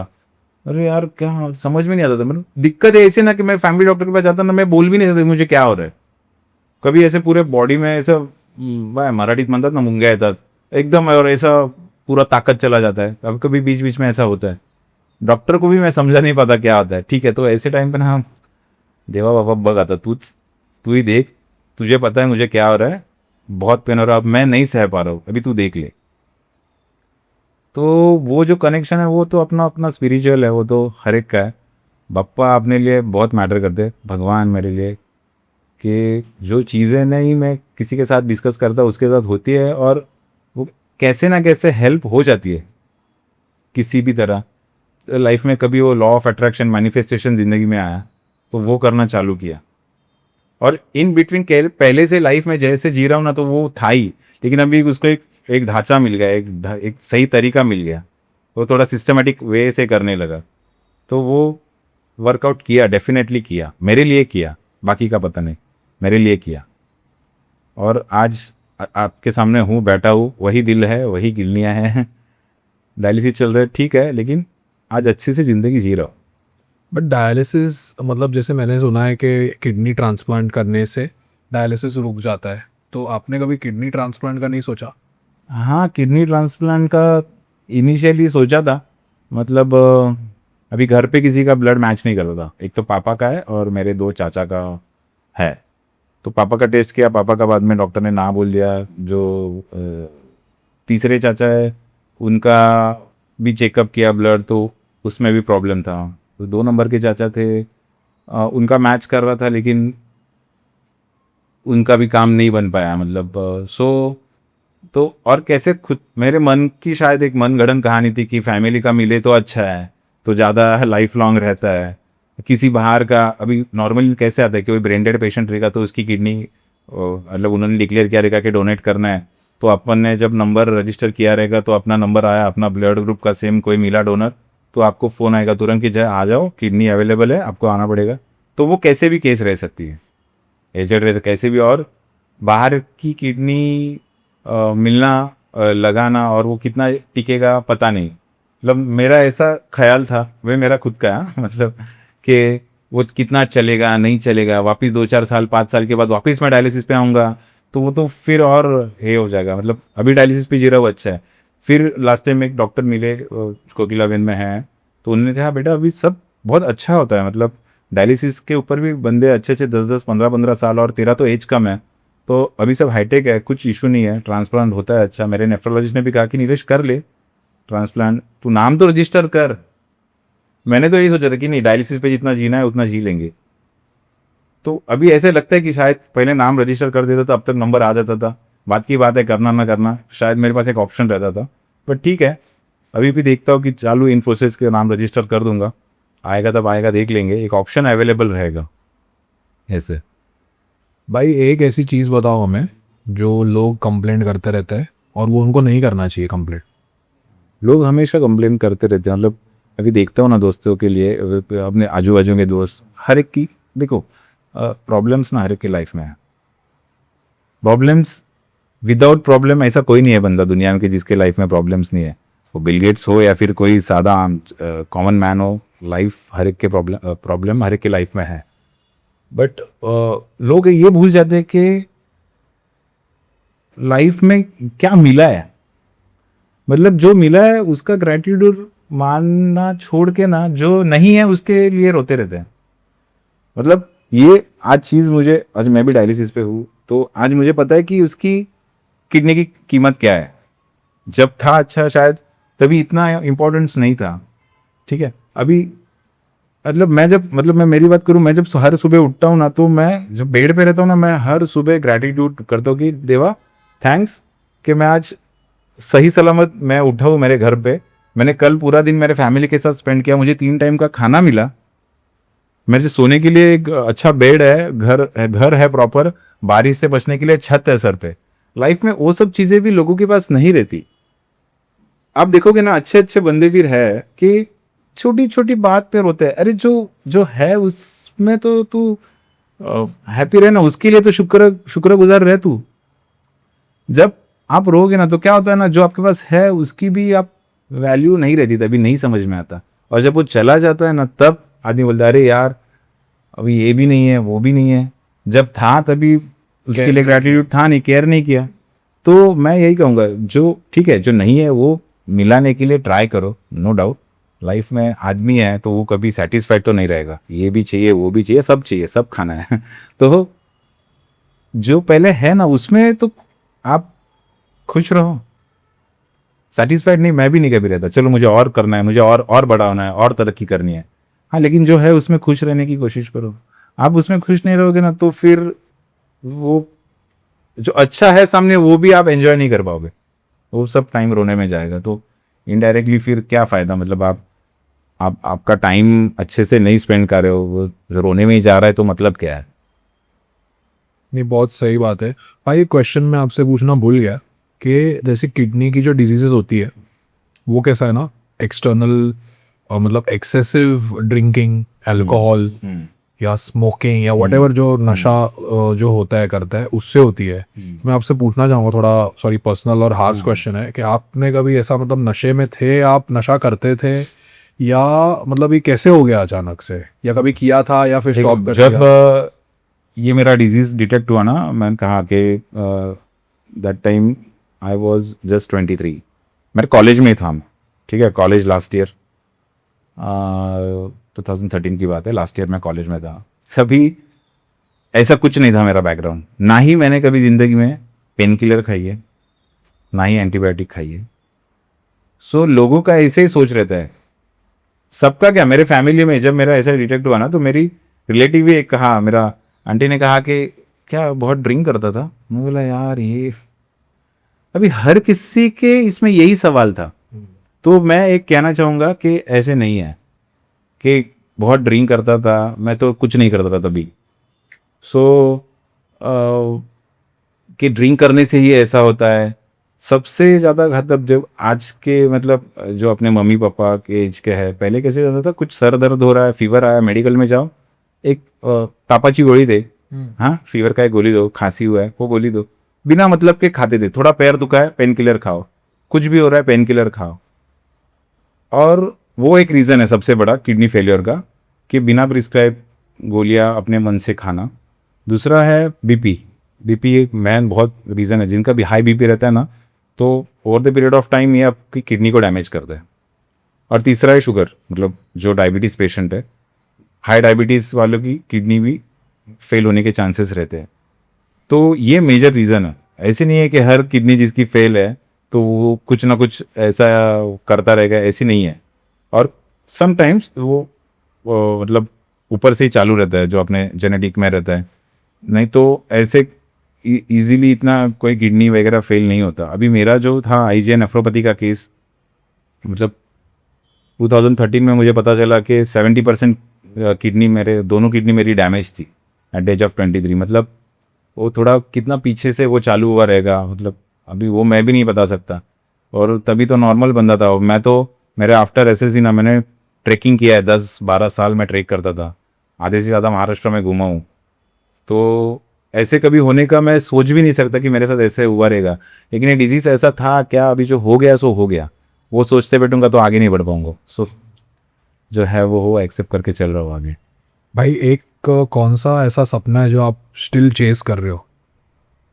अभी ऐसा सपना जो मैंने ना मेरे सपनों में कोई भी कॉम्प्रोमाइज़ नहीं किया है। मतलब जो सपने नॉर्मल लाइफ में थे ना, वही सपने आज भी है, कि मुझे मेरे फैमिली को सिक्योर करना है और मेरी सिस्टर की शादी। वो मुझे एकदम कि बाबा भाई हूँ बड़ा, तो एकदम धूम धड़ाके में मेरी सिस्टर की शादी करने में, तो उसके फ्यूचर एकदम सेट हो जावे ना, तो वो मेरा एक सपना बहुत बड़ा है। और मम्मी पापा के लिए तो करूँगा ही, नो डाउट, वो तो करना ही है। और मेरा भाई, ये मेरी एकदम प्रायोरिटी वाला है। मतलब अभी आज के दिन में मतलब बोलते आप कहोगे कि क्या है, तो मेरे फैमिली को मैं रहूँ या ना रहूँ, मेरी फैमिली का आगे का लाइफ एकदम सिक्योर, और बोलते हैं ना ऐसा कभी पैसे के वजह से या फिर किसी चीज़ की वजह से उनका हाथ पीछे ना आवे, मतलब वो सिक्योर करना है बस। वो नहीं, आप भी रहोगे, सपने भी पूरे होंगे और सब कुछ होगा। आप फाइटर हो और पापा ज़रूर आपको देख रहे हैं। और हमारे ये जो एपिसोड जाएगा तो दर्शक भी आपके लिए प्रे करेंगे, आपके लिए विश करेंगे कि आपका सपना पूरा हो। आने वाले 5 साल में आप अपने बिजनेस को किस लेवल तक ग्रो करता देखना चाहते हो? आने वाले 5 सालों में ना मुझे मेरा बिजनेस ऑब्वियसली एक्सपांड करना है कि आज जितने लोग खा रहे हैं कल और जाके एरिया में नाम हो। एक मौका मतलब है कि आज से थोड़ा और मेरा बिजनेस बड़ा होगा, वॉल्यूम वाइज, फाइनेंशियली भी। लेकिन मेरे लिए वो मुकाम शायद मायने नहीं करता है। वो 5 साल की मेरी जर्नी मेरे लिए ज़्यादा मायने करती है कि मैं वो 5 साल कैसे जीऊँगा, मैं वो मुकाम कैसे मैं हासिल करूँगा, वो मेरे लिए ज़्यादा मायने रखता है। कि जो 5 साल में मतलब जो ज़िंदगी में जीऊँगा ना, वो किस हिसाब से जीऊँगा वो मेरे लिए बहुत मैटर करता है। वो मुकाम मैं हासिल करूँगा, वो करूँगा जो है। मुझे बिज़नेस इस लेवल पे लेके जाना है, मेरे भाई को इस लेवल पे सेट करना है।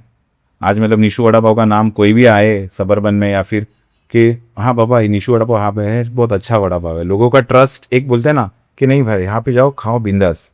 मतलब एक ट्रस्ट ऐसा ब्रांड के तुम आत्मा भी मतलब बोलते हैं ना वो खाओ तो आपका आत्मा भी संतुष्ट हो। ऐसे मतलब कोई बंदा मेरे स्टॉल से वड़ा पाव खा के जाए ना तो बोलना चाहिए कि नहीं यार क्या खाया वड़ा पाव, पेट भी भरा और आत्मा भी संतुष्ट हुई। दैट काइंड ऑफ के नाम की निशु वड़ा पाव ही चाहिए। और मेरे लिए ये इंपॉर्टेंट है कि वो काम मैं मुकाम में हासिल करूँगा, लेकिन वो 5 साल की जो जर्नी भी है ना वो किस तरीके से मैं जीता हूँ और वो कैसे अचीव करता हूँ, वो जर्नी भी मेरे लिए बहुत मैटर करती है। और डायलिसिस ने आपको क्या सिखाया है जो मतलब बुक और डिग्री किसी को नहीं सिखा पाएगी? डायलिसिस ने कैसे है, देखो किसी डिजीज़ को ना आप आपकी लाइफ को कंट्रोल नहीं कर सकते, ठीक है। आप जो भी चैलेंजेस आ रहे हैं उसको लेके आप जी सकते हैं। मेरे भी लाइफ में डायलिसिस जब आया ना, जो डायलिसिस चालू हुआ तो इनिशियली सोचा, मैंने बहुत ट्राई किया ये वो, मतलब ऑल ओवर इंडिया में जितने भी मेडिसिन है ना, मतलब आयुर्वेदिक ये वो मैंने सब ट्राई किए, नहीं हुआ। तो एक मोमेंट पे ऐसा आया कि नीलेश अभी एक्सेप्ट कर वहाँ कि तुझे ये डायलिसिस लेके चलना है तो तू पर्टिकुलरली तेरा 3 डायलिसिस कर और तू रह नॉर्मल, तू बाकी जो एलोपैथिक जो मेडिसिन है वो ले और नॉर्मल रह। तो एक बात सीखी कि तू जब एक्सेप्ट करेगा ना नीलेश कि है अभी यही इससे ही साथ चलना है, तो चीज़ें अपने आप अच्छी होती जाएंगी। स्टेप बाय स्टेप क्यों ना हो, एक साथ सब ठीक नहीं होगा। मेरे भी ज़िंदगी में सब एक साथ ठीक नहीं हुआ कि एक ही साथ मेरा वड़ा पाव चला और फिर मैं ठीक हो, मतलब मैं पैसे कमाने लगा यार, मेरा लाइफ स्टेबल हुआ। नहीं, मैं भी एक साथ बॉडी में कितनी बीमारियां थी। डायलिसिस चल रहा था, असाइटस था, और एक बोलूँगा हाइड्रोसील करके एक बीमारी है, आप गूगल कर देना। मुझे हाइड्रोसील था साल भर, 1 साल के लिए हाइड्रोसील था। तो हाइड्रोसील की बीमारी लेके भी ना अभी एक साथ मैं क्या ठीक करूं। तो अगेन मैंने पहले भी कहा कि जो मैं असाइटिस था, पेट इतना बड़ा था, ऊपर से हाइड्रोसील था, तो ये लेके मैं कहाँ पे जाऊँ। मतलब किसी दोस्त के शादी में जाना है तो कैसे, जैसे नैपकिन लगा के या फिर कपड़े ढीले पहन के, तो डिफिकल्ट हो जाता था। खुद के लिए ही मैं बैरिकेड्स बना के लेता था। भाई जो कुछ भी लाइफ में है ना, मैंने एक्सेप्ट करना चालू किया। मुझे ये डायलिसिस ने एक चीज़ है कि नीलेश जो कुछ भी लाइफ में अच्छा बुरा हो ना बेटा, वो एक्सेप्ट कर। तू एक्सेप्ट नहीं करेगा ना तो मेरा मन मेरे को खाएगा। मतलब एक सिंपल एग्जांपल मैं बोलता हूँ, किसी को जेल, देखो जेल में जाते हैं, कोई निर्दोष है उसको भी फांसी की सज़ा हुई है किसी गलत खून के आरोप में, और कोई है जो खून करके आया है उसको भी फांसी है। तो दोनों एक ही बैरक में रह रहे हैं, तो दोनों में से हैप्पी कौन रहेगा? जिसने नहीं किया है। नहीं या नहीं, जिसने किया है। किया है वो क्या बोलेगा, 100%, हाँ। मैंने तो खून किया है, ठीक है मेरे को तो फांसी होने वाली है। जिसने नहीं किया है वो क्या बोलेगा, तो खुश रहेगा। नहीं। वो उसको तो फांसी होने वाली ही है, लेकिन वो क्या बोलेगा, यार मैंने तो खून ही नहीं किया, मैं तो खून ही नहीं किया यार, मैं वो एक्सेप्ट ही नहीं कर रहा है। तो उसकी जो अभी आगे की जर्नी है ना वो खराब कर रहा है। मतलब मुझे कहना है कि चीज़ अभी चल तुझे फांसी नहीं लो, एक्सेप्ट कर, और वो जो लाइफ तू अभी जेल में जीने वाला है वो अच्छे से जी। तूने नहीं भले खून किया है, जैसे मेरा, मैंने कुछ ऐसे नहीं किया था कि मुझे क्यों मेरी किडनी डायलिसिस, मतलब मेरा किडनी क्यों फेल हुआ। तो भी चल हुआ, ठीक है वो एक्सेप्ट कर और आगे बढ़। सो वो चीज़ मुझे सिखाई कि नहीं नीलेश, क्यों हुआ कैसे हुआ वो उसमें जाएगा तो वो और तुझे दिक्कत होगी, वो क्यों हुआ। सो जो हुआ है वो मुझे डायलिसिस ने सिखाया है कि भाई चीज़ें एक्सेप्ट करो और आगे बढ़ो। Last question. If tomorrow your story inspires even one person to stop giving up, what would you want that person to remember about Nilesh? मेरे को याद, देखो नीलेश को एक मैं एक डायलिसिस पेशेंट हूँ, इसके लिए मुझे आप याद मत रखो कुछ अच्छी, कुछ ये नहीं है कि एक डायलिसिस पेशेंट था नीलेश, उसके मुझे वैसे याद नहीं रहना है। मतलब हाँ, लेकिन हाँ आपके लाइफ में कभी ऐसा इंसिडेंट हुआ हो, मतलब खुदा ना खास्ता कभी किसी के साथ ऐसा ना हो, लेकिन ऐसा कुछ प्रॉब्लम हुई, डिजीज हुई, हेल्थ रिलेटेड हो, मेंटल हो, तो तब शायद आप याद करोगे तो चलेगा। कि देखो हर आदमी की लाइफ में ऐसा मुकाम भी आता है कि उसके पास है ना दो ऑप्शन रहते हैं, एक तो भाग ले या भाग ले मराठीतला पार्टिसिपेट कर या फिर भाग जा। तो हर एक का प्रॉब्लम आप हर किसी से कंपेयर नहीं कर सकते, ठीक है। मैं बोलूँगा अरे मैंने कर लिया तो मैं बाकी ऐसे नहीं बोल सकता ये तू भी डायलिसिस पे चल तू भी कर सकता है, ऐसे नहीं हो सकता, हर एक का प्रॉब्लम अलग है। तो उसके ऊपर से तुम्हारी लाइफ डिफाइन मत करो भाई, तुम ट्राई करो, पॉजिटिव अप्रोच रखो, चीज़ें सुधरना शुरू होगी। यदि आपके दिमाग ने गिव अप कर दिया ना तो फिर डिफ़िकल्ट है। हाँ, लेकिन आपने उसको पॉजिटिवली लिया कि नहीं मैं कर सकता हूँ, तो धीरे धीरे आपका दिमाग भी उसी डायरेक्शन में जाएगा, और एक रात में नहीं या फिर तुरंत नहीं होगा, लेकिन धीरे धीरे आप एक एक चीज़ पॉजिटिवली करोगे ना, आपको खुद को मोटिवेशन मिलेगा कि नहीं अरे आज का दिन अच्छा गया, कल का दिन और अच्छा जाएगा, परसों शायद मैं और कुछ तो नया करूँगा। आज मैं मेरे डायलिसिस के पहले, मेरा जनवरी का डायलिसिस है 2019 का, दिसंबर पे मैं एक ट्रेक में था, 3 किलो का ट्रेक था, केंजा कमळ आणि रायरेश्वर जो सातारा में है, वो मैंने ट्रेक किए थे। लास्ट मेरा ट्रेक था, मेरा एक इंस्टा पे वीडियो भी है वो, मुझे ट्रेक से मैं भागते आया रहा हूँ, तभी थोड़ा मेरे ऐसा फील हुआ था टायर्ड।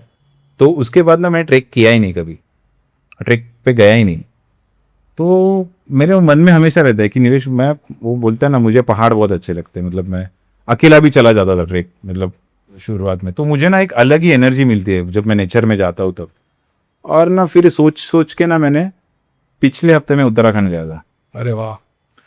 तो उसके लिए तो भी थोड़ा प्रिपरेशन था। अभी मैं इतना भी 2 जीना चढ़ के आऊँ ना तो थोड़ा सा सांस फूलती है। तो मैं ट्रेन से भी सफ़र करता हूँ तो मैं देखता हूँ एलिवेटर कहाँ पे है तो वहाँ से ही मैं जाता हूँ। लेकिन बोला नहीं अभी जाते नहीं, ले तू बाहर तो निकल, तो देख क्या है क्या नहीं है, जमा तो ठीक है, नहीं तो छोड़ बैठा रहे वहाँ पे। तो मैं गया उत्तराखंड, मेरा एक दोस्त था दीपक बीश करके, जीबू कहते हैं हम लोग उसे, तो उसका गांव भी है उत्तराखंड अल्मोड़ा, तो जाते समय वो मुझे लेके गया था। तो वो वहाँ पे रुका एंड देन मैं बोला चल अभी मैं घूमता हूँ। तो मैं देन अल्मोड़ा से मैंने बाइक रेंट किया, मैं घूमा सब, जागेश्वर धाम, कासार देवी टेम्पल, गोलूचिते टेम्पल, देन अगेन आते समय कैची धाम, ऐसा करके सिन वापस मैं हल्द्वानी दिल्ली होके वापस बॉम्बे आया। तो कहने की चीज़ें यही है कि शायद मैं ट्राई नहीं करता तो मुझे नहीं पता था कि मैं इतना कर सकता हूँ।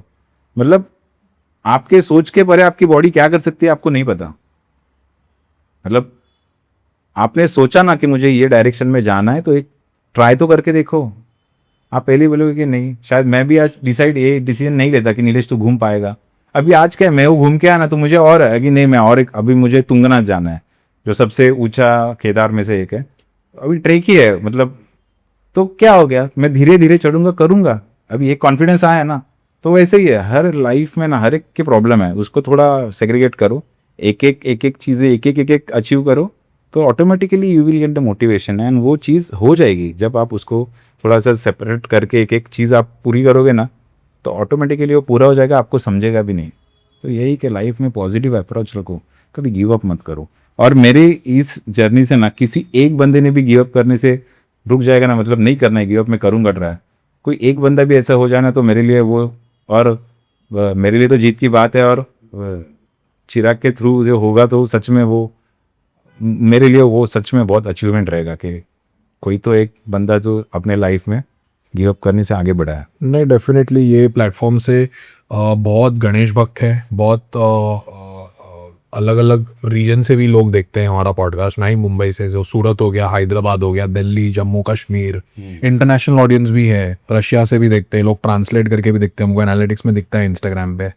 तो 10-12 जो लैंग्वेजेस हमने कभी सुनी भी नहीं थी, वो लैंग्वेजेस में भी रील्स देखते हैं। तो ये बहुत ही शॉकिंग है हमारे लिए भी कि इतनी ज़्यादा लोग गणेश उत्सव को फॉलो करते हैं। आप जो गणेश उत्सव के उत्सव हीरोज़ के तौर पे यहाँ पे आए हो, तो आपकी जर्नी से भी बहुत लोग इंस्पायर होंगे डेफिनेटली। तो भाई अभी हम लोग ना लास्ट राउंड पे पहुँच गए, जिसमें आपको सिलेक्ट करना है, दिस और दैट राउंड है। मैं आपको 2 चीज़ें दूंगा, यहाँ पे आपको एक चीज़ सिलेक्ट करनी है। हम लोग नॉर्मली क्या करते हैं ना कि जैसे अभी कोई मंडल पॉडकास्ट पे आ रहा है तो मंडलों का नाम देते हैं, मूर्तिकारों का नाम देते हैं, बट आप उत्सव हीरोज हो, आपका जर्नी भी अलग है, तो हमने यहाँ पे वर्ड्स लिए, तो आपको दोनों में से एक सिलेक्ट करना है, वट ठीक है। करेज और कंफर्ट, करेज ऑब्वियसली। ड्रीम्स और सिक्योरिटी, ड्रीम्स। मनी और पीस, पीस। सक्सेस और सेटिस्फैक्शन, सेटिस्फैक्शन। होप और फियर, होप। वर्क और रेस्ट, वर्क। फेथ और लॉजिक। फेथ। तो ये वन वर्ड जो मतलब दिस और दैट जो राउंड था वो यहाँ पे समाप्त हुआ है। तो थैंक यू नीलेश भाई यहाँ पे आने के लिए, आपकी जर्नी बहुत इंस्पायरिंग थी। मैं बीच में बहुत इमोशनल भी हो गया था। मैं ही नहीं, मतलब शायद पॉडकास्ट देखने वाला हर एक इंसान इमोशनल होगा, क्योंकि आपकी जर्नी बहुत ही स्ट्रगलिंग है, बहुत आपने फाइट करके यहाँ तक पहुँचे हो। तो एक फीडबैक मैं आपसे लेना चाहूँगा, कैसा लगा आपको पॉडकास्ट पर आकर? What is your feedback? मेरा फीडबैक मतलब चिराग, आपको तो मैं देख, आप जब गणपति मंडल आए थे तब से अपनी पहचान है। आप आज मुंबई के जो गणेशोत्सव मंडल है, आप आज मतलब किसी ने किया नहीं रहेगा शायद। ऐसा कोई पॉडकास्ट नहीं है जो ये गणपति की तैयारी, मतलब ये गणपति मंडल की तैयारी कैसे होती है बैकग्राउंड में जाके, वो सब आपने लोगों के सामने लाया है। सीरियसली मतलब वो छोटी बात नहीं है। और लोगों को खाली गणपति आते हैं, लोग 7 दिन गणपति रहता है या फिर 11 दिन गणपति, लोग आते हैं गणपति देखते जाते हैं, लेकिन उसके पीछे क्या रहता है माहौल, अभी वो तो आपको पता चला है। और आपने वो लोगों के सामने लाया है कि यार नहीं, कोई उत्सव करना छोटी बात नहीं है। तो पहले आपको थैंक यू कि आपने वो लोगों तक पहुंचाया। आपके जैसे मूर्तिकार कौन है, क्या है, कैसे है, मूर्तीची आखणी का है, कौन कसं करता का है, ये सब आपने लोगों के सामने आया। और उसके वजह से जो बैकग्राउंड के जो हीरोज़ है वो भी लोगों के सामने आते हैं।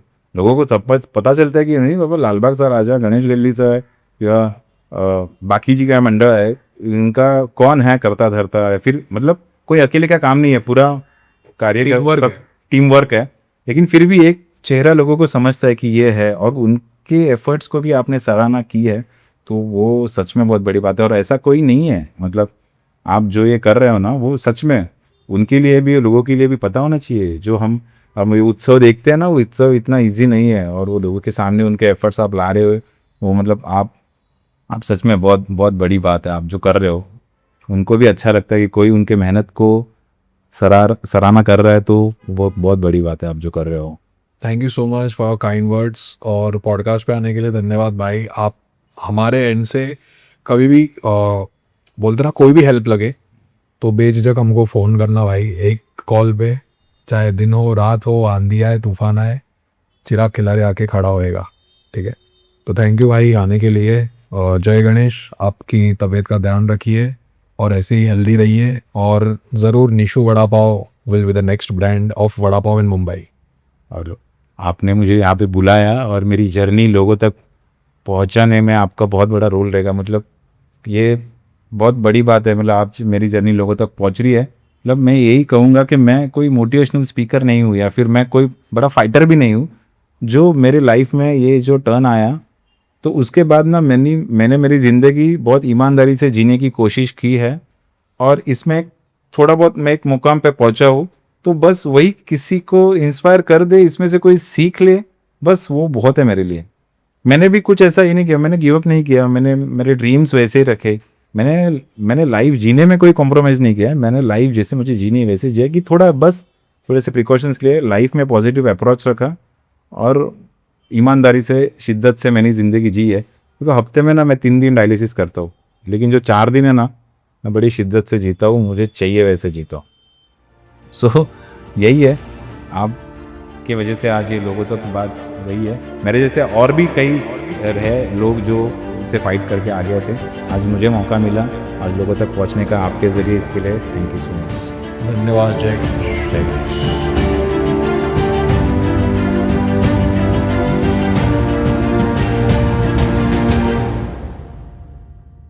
जय गणेश दोस्तों, कैसा लगा आपको ये एपिसोड ज़रूर कमेंट सेक्शन में बताना। और नीलेश भाई के स्टॉल पर यानी कि नीशू वड़ा पाव चारकोप में आप विजिट करना। जैसे नीलेश भाई ने बोला था कि डायलिसिस नीलेश भाई को है, इसके लिए विजिट मत करना, टेस्ट भी आपको वैसा ही मिलेगा और जो हार्डवर्क है वो नीलेश भाई वैसे ही बरकरार रखेंगे। और हमें सबको यह सहकार्य नीलेश भाई को देना है। आप सबके सपोर्ट से नीशू वड़ा पाव एक बहुत ही अच्छा ब्रांड बनेगा इन कमिंग फ्यूचर।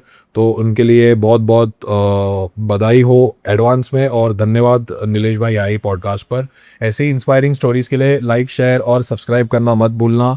और 71% से ज़्यादा व्यूअर्स हमारे सब्सक्राइबर्स नहीं हैं, तो कृपया करके सब्सक्राइब करें, क्योंकि हमें गणेश उत्सव की स्टोरीज़ को ग्लोबल लेवल तक लेके जाना है। और आपका एक एक सब्सक्राइब, एक एक लाइक, एक एक कमेंट हमारे लिए बहुत ही महत्वपूर्ण है। ऐसे ही प्यार बनाए रखना, ऐसे ही एपिसोड्स के लिए फॉलो करते रहना। माता गणेशा। जय गणेश। गणपति बाप्पा मंगल मूर्ति मोरया।